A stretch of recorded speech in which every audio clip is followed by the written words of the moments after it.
Hi, my name is Emily Delgado. I'm doing an interview as a assignment for my Foundations to Success. It's a road trip assignment where we have to choose somebody to interview about their career path. So I chose Anthony Ganji. Hello. Hi. Do you want to just start with an introduction? Yes. First, I would like to thank you for the opportunity. I love speaking to college students, and I also would like to thank the professor because just to be able to go out there and request for their students to see what it's like in the real world, get something from those that have experience. It's quite humbling, and then for you to choose me, I think that's truly humbling as well.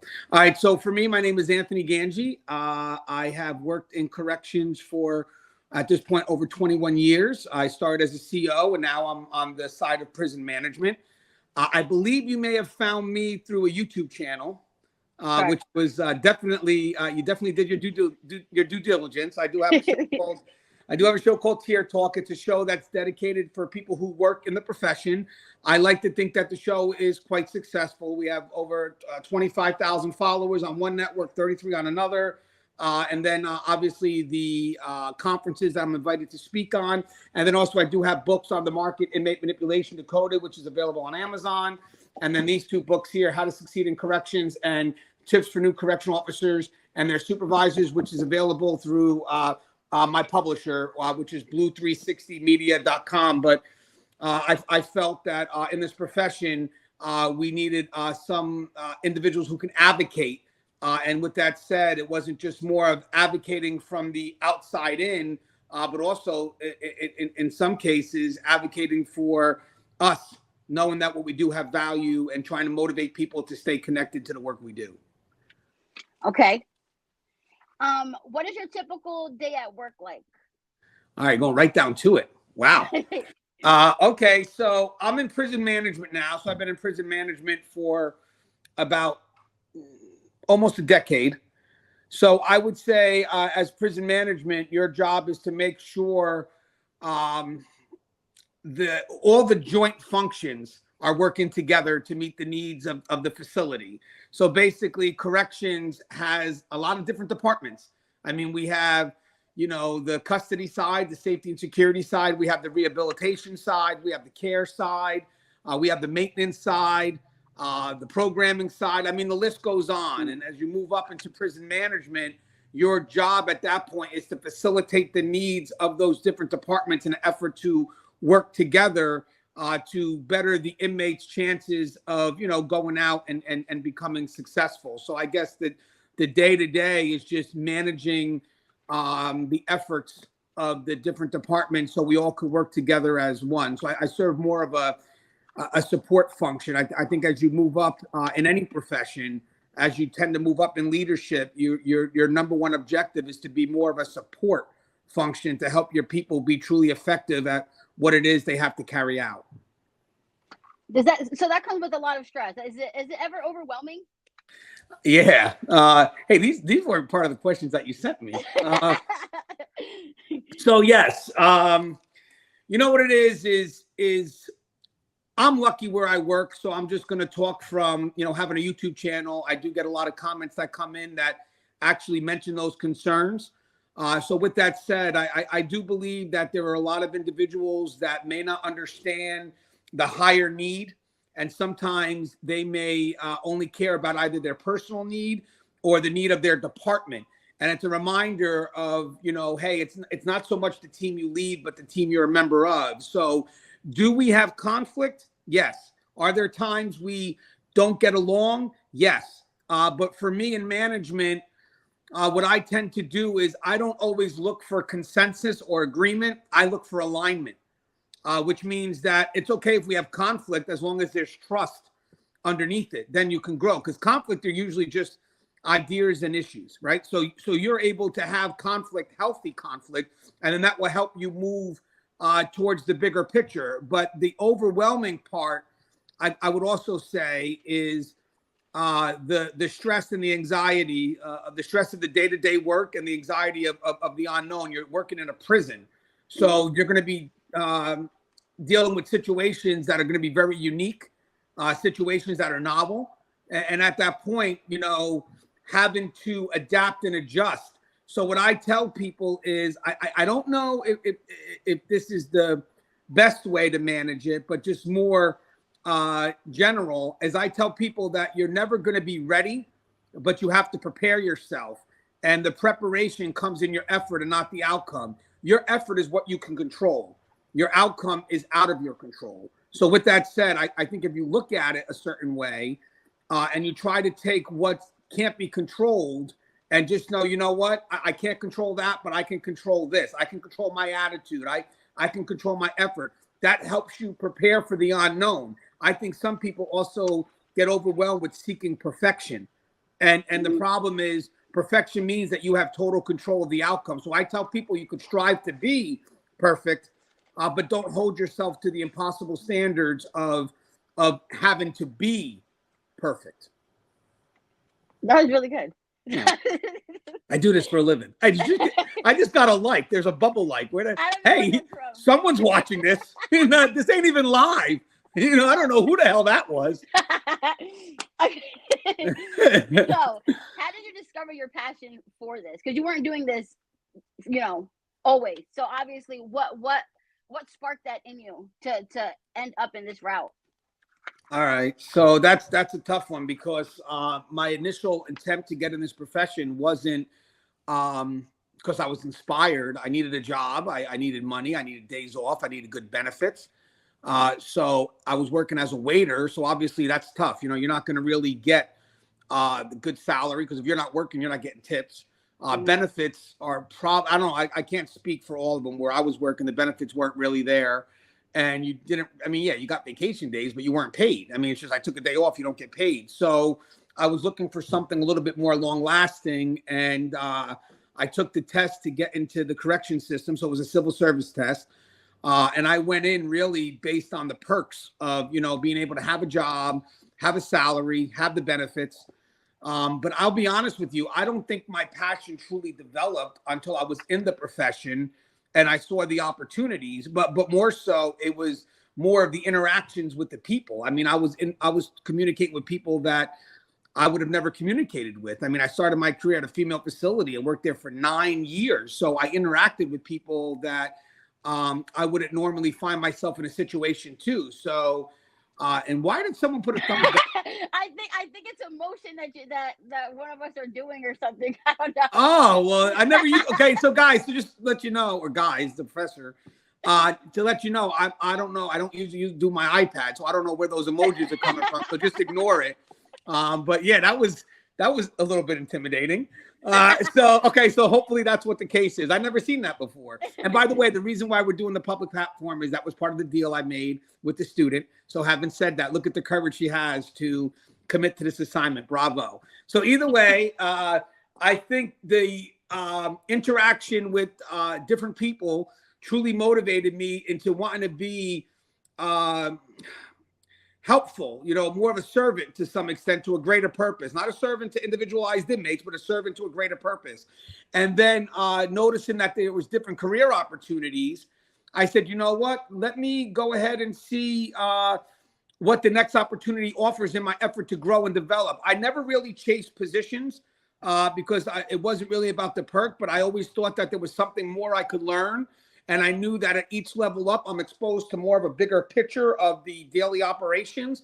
So my pursuit to move up really was based on, where's the next level to grow? One, stretching out my comfortability zone, because you can easily get comfortable in corrections when you start getting bids and you have weekends off and an 8 to 4 shift. At least in my case, that would have been. But I didn't want to get bored in a 25-year career. So what I did was I didn't allow myself to get complacent in that comfortability. And the moment I felt that, you know what, I'm going to be comfortable with these weekends off was the moment I said, I'm going to go seek another opportunity. So the first opportunity was a test to become a sergeant, which I did okay on. And I wind up going to a maximum security facility for men. And that was the first time I worked with men, but there was so much there to learn. And I enjoyed my time there.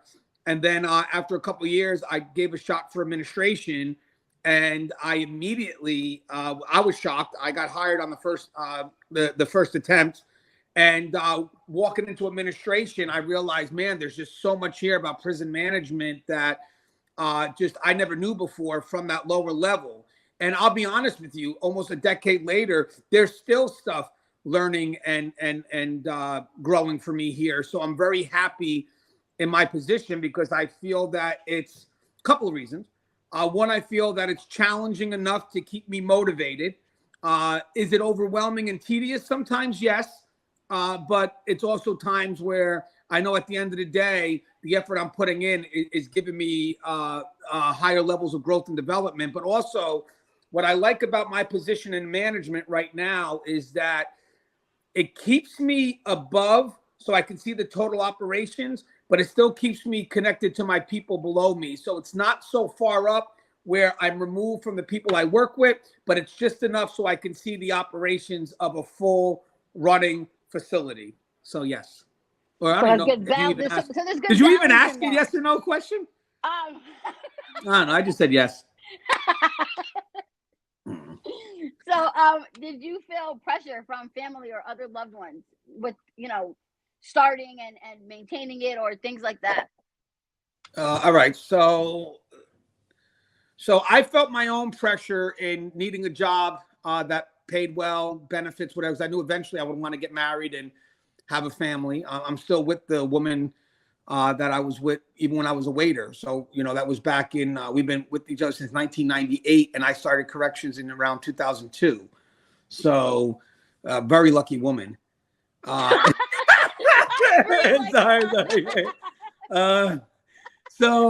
Let's see. So, here's the funny thing about that. So, there was pressure to find a real job and not be a waiter. Now, guys, I'm not minimizing being a waiter. What I meant by real job is what's offered.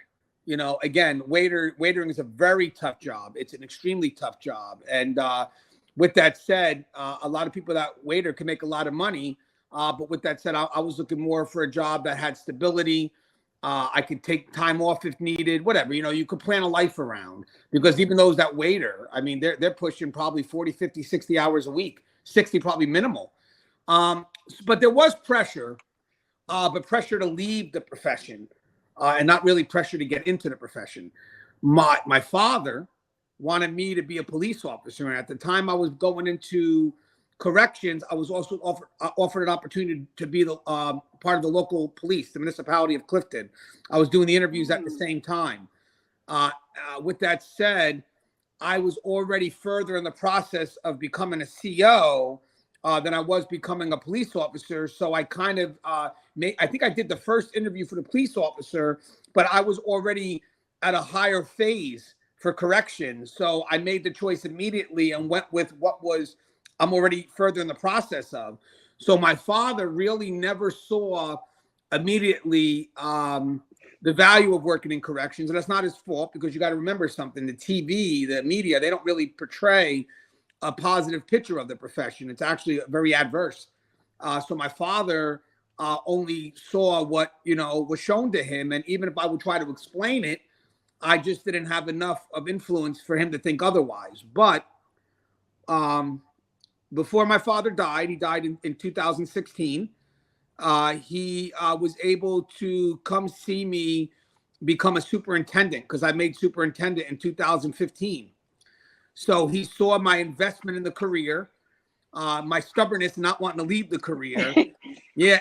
And I think before he passed, because he passed a year later, I think when he saw me get presented with the achievement of making it into administration, it didn't matter what profession I was in. He saw me as being successful. And I think he supported the effort at that point because he saw my commitment and passion. And I think that was a pretty beautiful thing to kind of end my I'm a little upset here. But, it's my father, so it was good to see that. Damn, you went Oprah on me. What was your experience like starting in originally? All right, so this was tough. So working in corrections, remember when I started back in 2002, we didn't really have the excessive use of social media platforms. I mean, if I could be a little biased, there were no shows like Tier Talk. There were no shows that kind of filled the gap of what you need to prepare yourself to go into this profession, let alone to survive the profession, which is kind of what we shifted towards when Tier Talk now has been around since 2012. So as I mentioned, we went from advocating for the profession to more of how to cultivate staff, because I thought that became more needed. It's just so much energy trying to change a belief. You know, I just said, you know what, I'm wasting all this time doing this when I could focus my efforts on motivating people on the inside, giving them advice that I never had. So there's other social media groups out there as well. Facebook has tons of groups with correctional professionals. So with that said, for me, it was tough because I just kind of went in, and even though the academy taught you one thing, you got to kind of learn how to apply the knowledge that they teach you. So with that said, I went in a little bit conflicted because I didn't know who I needed to be as a correctional officer. I don't think that's something that people could really teach. They can suggest, but they really can't teach it. I'm not saying that you got to, I don't believe in that turn on, turn off who you are. I don't believe in that. I think ultimately we all play different roles every day. I get it, but they all blend. You know, there's no way I can turn a piece of me completely off and turn another part completely on. I think that the switch kind of just stays in the middle. So with that said, at the very beginning, my biggest concern was how much of a professional I got to be, but are there any things about me that conflicts with the role I need to play out? So as a correctional officer, you're going in and you got to chase conflict. You got to tell people no. And, you know, on the outside, you want to help people. So you're used to telling people yes. But in corrections, it's a world where, you know, the soft side could be manipulated, you know. So you got to make adjustments. So for me, the hardest part of this profession was finding out that safe middle ground where I could be the professional I need to be, but not lose the sense of who I am. And if I may, it took about 18 years, but there's a moment where I realized I never changed who I was. Now, granted, people could tell you all day, hey, you never changed, you're still who you are, you're still who you are. But sometimes their references, hey, Gans, you've been the same since you were a CO. And then it's like your family is telling you, you've been the same forever. So there was one moment where I had an issue, and I could address it real quick, but it confirmed that the profession didn't get to me, that I'm still me. There was an issue where there was a female that was one of our workers that had, you know, made some bad decisions and wind up getting arrested. And it was a female that I worked with on a daily basis. I was invested in her success. But at this point, there was a concern that she may have blended the line between professional interaction with an inmate and undue interaction. And for corrections, for anybody that's on the inside, that's an unforgivable offense. That means you chose side, and when you choose that side, the trust in your efforts to carry out what's needed to protect me, to protect the facility, tends to be in question. So with that said, I was conflicted because this is a person that I was invested in, and the biggest concern I had at that point was, did I do something wrong? Could I have done something better? So it was a look inwards. So I had this thing, the profession side of me was disgusted by this individual. But then there was the personal side of me that was, could I have done something more? Could I have been a better mentor? So when I went into the profession, when I went into the jail to hand her paperwork that was basically an acknowledgement of the charges that she was going to receive that she had to sign off on, she needed help. And she didn't know how to do the paperwork. And she asked as I was leaving. And I actually turned around and helped the individual fill out the proper paperwork. And I didn't do that necessarily for her. I did that for me because that was a human decision I made. And in the car, I think if I didn't turn and help her, that decision would have affected me for the rest of my life, because that means I would have let the profession define me. And I did it. So after 18 years, a simple interaction basically reminded me that, hey, I'm still me. Mm-hmm. So, you know, simple story, but yes. I don't even know if you're asking. I just say yes. Sorry. Yes. I cursed. Sorry. Okay. So What challenges and obstacles did you face? Well, that's sort of, I kind of crossed into that, but basically discovering who I need to be versus Hmm. who I am. That was a conflict, but I was able to obviously through time settle it out and let who I need to be not relate to the profession, but who I need to be me. Okay. A lot of people will tend to look at it from the profession perspective. I looked at it from no, who I need to be is who I need to be, not who I need to be in the profession. Because 25 years when you retire, none of that matters. And then I guess the other side is just I was always intentional with my efforts to face challenges. I didn't run away from it, so I did chase conflict, and that gave me confidence later on when I had to face situations that I was unsure of. I trusted in my ability because I've done I've done it in the past, and I'm gonna sure hell do them in the future. So I might as well just invite the opportunity to. The challenge becomes the opportunity. I kind of seek it that way or look at it that way. That's a good way to look at it. Okay. I try. So what guided you to be an author and create the talk show that you have? Like what led to that? The need for understanding the profession, but more from the inside out at this point. I think there were some gaps in training that were more by the book and not experience driven. So I felt that the podcast, the Tier Talk show, the books that I've written, they're all based on experiences, not just from myself, but from other people in the profession who share with me, what they've learned, how they learned it, how the lesson was developed. I mean, granted, the podcast, the books aren't just tips. They're tips in context. They're contextual. You don't just give 5 tips and provide no context. You provide the tips. You provide the discussion. You evolve the person into the tip that's being provided. And I think for me, it was a great way to manage the gap, but still hold on to the core values that once I retire could be lost and gone forever. Remember, the corrections profession is getting a lot younger. The supervisors are getting a lot younger. So in my effort to help people stay connected to those core values, I felt the podcast, but more so the books were a way to keep people stationed in what we've always been about. So even if you have change or pressure from the outside, it's not real change, it's evolution. We always stay true to how that change can work from the efforts that we've already put in. I think a lot of people, when it comes to this profession, they know that there's constant change. It's criminal justice. Of course, there's constant change. I like people not to see it as change, but evolution, because when most people look at change, they're not afraid of change per se, because they know that world changes. You got to keep up with the times. Right. Their greater concern is what they have to let go of before they commit to the change. So the books here are just a reminder of the things that we need to hold on to before we make any attempt to move forward with any external pressure to change. That's really good. Okay. What character traits do you think are important to carry? In corrections, you mean? Mm-hmm. So a lot of people would actually use character traits. We actually call them like permission to play. So, I mean, I could say obvious words like integrity, commitment, and stuff like that. But obviously, you need that for almost any job. Mm-hmm. So if I had to lean on something that would be a little bit different and not cross into those permission to play words, because you could do that all day, and it's like, okay, well, obviously that could be for any profession.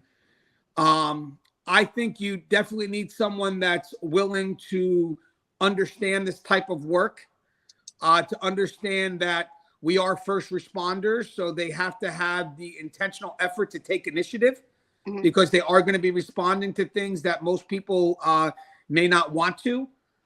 So I definitely want someone to take initiative at this, in this career. I want someone to be intentional with all efforts to grow and develop themselves. So there is definitely a need for intentionality.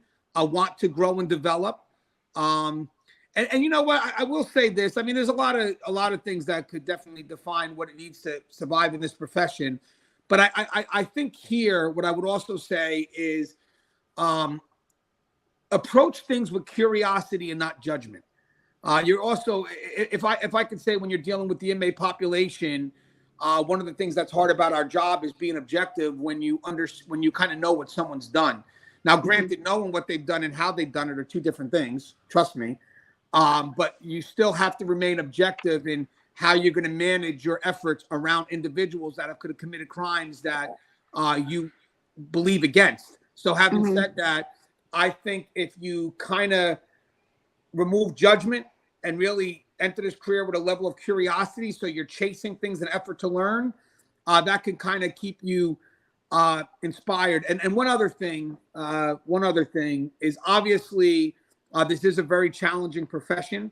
So having a purpose, something that you can connect to that aligns with the profession, will keep you inspired during what this profession could very challenging times right now with mandatories and just the changes that are coming so rapidly that we're kind of confused. So with that said, having a higher purpose will help you navigate yourself through the challenges, because in the end, you'll know no matter what the challenge is, there's some level of personal worth for you as you go through the challenges. So purpose-driven commitment. That's got to be tough, knowing what these inmates do, and then all right, so something really crazy that you're looking at them like, how, but you still have to really like separate. It's not as easy as people may think, and it's not something that's usually discussed, because if you look at the media, we're the ones that are being judged.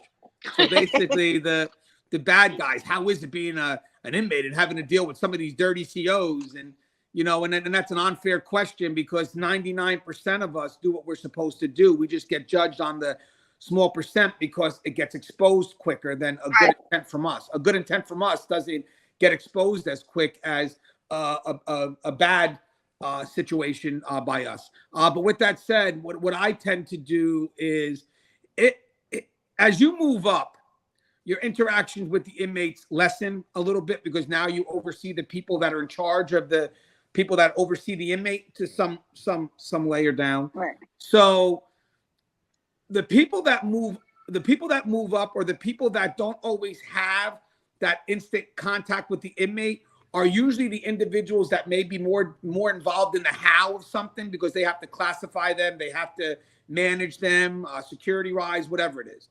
I would tell staff that become very curious. I think the what, for the most part, we could easily find out. I know people that work literally, and I've done it. I worked 7 months in a treatment center for sex offenders. So the what is there. As soon as you walk in, you know the type of inmate you're dealing with. Right. But there are some people that will interact with that inmate every day and then want to chase the how. And you have to ask yourself, is the how really being done for professional reasons? Or are you really doing it because, you're overwhelmed with wanting to know, but there's really no reason and why you need to know it?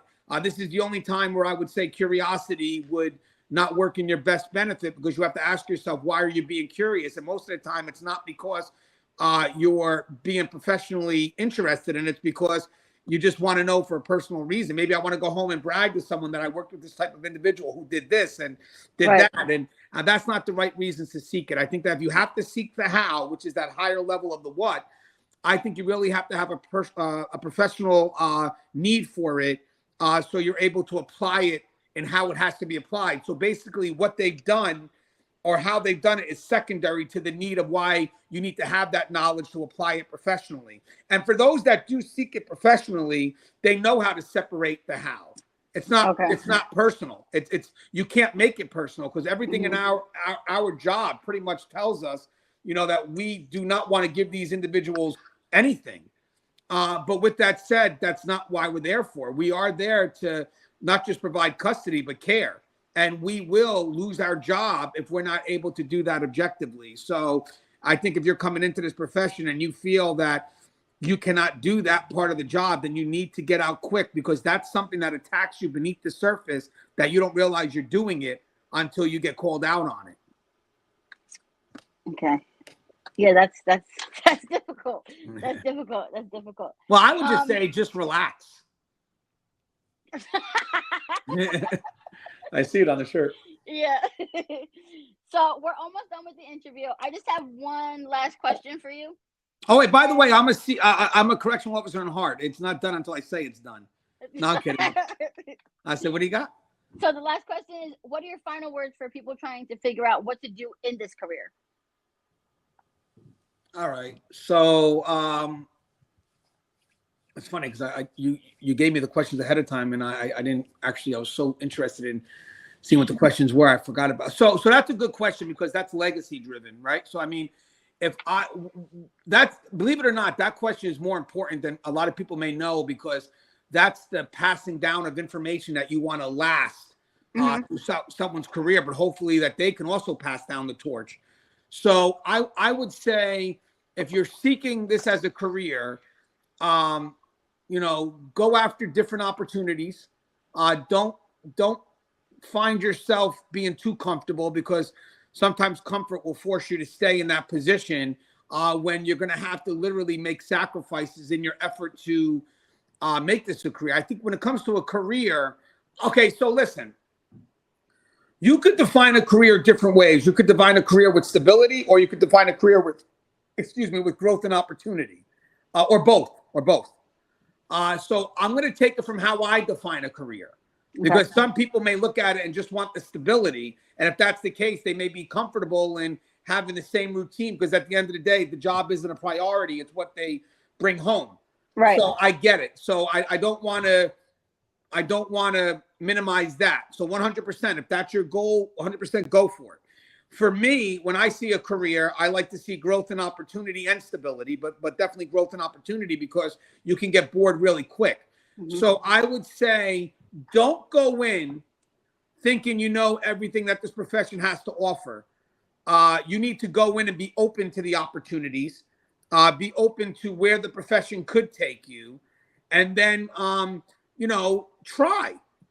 You know what the funny thing is, and I've written about it before. You got to keep, and I think I got this from John Maxwell, but you got to keep failure and success very close because failure is a stepping stone to success. So, with that said, a lot of people sometimes lose out on the effort to take initiative because they're so afraid of failure. When, to be honest with you, failure is a part of growth and development. There's no one here, not even myself, who actually I have no one in the house. I don't know who the hell I pointed to. There's no one here, but and myself, I've gotten a lot of no's. I've gotten a lot of things that just did not go my way, but I learned from it. I didn't make it. I didn't internalize it as that failure was me. I kind of maybe driven on more of a situational concern that I was able to address and move forward with. So I think if you're going to make this a career, one, chase after, different opportunities to try to find out where you fit best. And once you're able to find out where you fit best, because corrections has a lot of opportunities, Mm-hmm. you wind up starting to realize that there is purpose. You just got to find an area that you connect to and then really go all in. And I think for me, my purpose was really the management side, understanding operations, then facilitating the needs of the people that need to be effective. So I think that would be a good career when you go to pass the baton off. Am I passing it to someone who is purpose driven, committed, or am I just passing it on to someone who really is not as inspired as they should be? And by the way, one last thing. That's one last thing. As a leader, you want to invest in people to become leaders themselves. So you want to be very wary of how you invest your time. I don't spend time with people. I invest time. So what I do is I invest time with people I know that's ready to take the torch or has the potential to take the torch. And what I mean by that, it has the potential to carry out the legacy that I created a momentum on. And I'm not going to be humble in that. I'm 100%. I worked on whatever I could to create a legacy that I don't want to just pass off to anyone. So if I have someone that wants to take up my time and wants to know how they can be in my shoes, I want to make sure they have the potential to do what I did. Because this isn't just about you coming in and thinking that I could do what you do now. It's not. That's you got to remember. There's unseen hours there that you don't even know. So I would ask you, if you want to do what I do, are you willing to do what I did? That's more of the bigger question. So that's it. That was good. Yeah. I learned a lot that I didn't like. There's, from me seeing things from the outside, obviously not from the inside. There's a lot of things that I was, that you had expressed that I didn't actually know. And you dropped some gems for actual real life, like outside of the career path. Like that was Really? Yeah, yeah. Now, That was good. I'm sorry, because I'm 40. I'm gonna be 47 years old. What's drop a gem? Drop the gem, like things that I can use and apply to my real life, like my everyday life, or different things about like the fears, the things you said about fear and success, things like that. It kind of opened like the little things you said kind of opened up my mind to help me with my daily life, that the things that I do.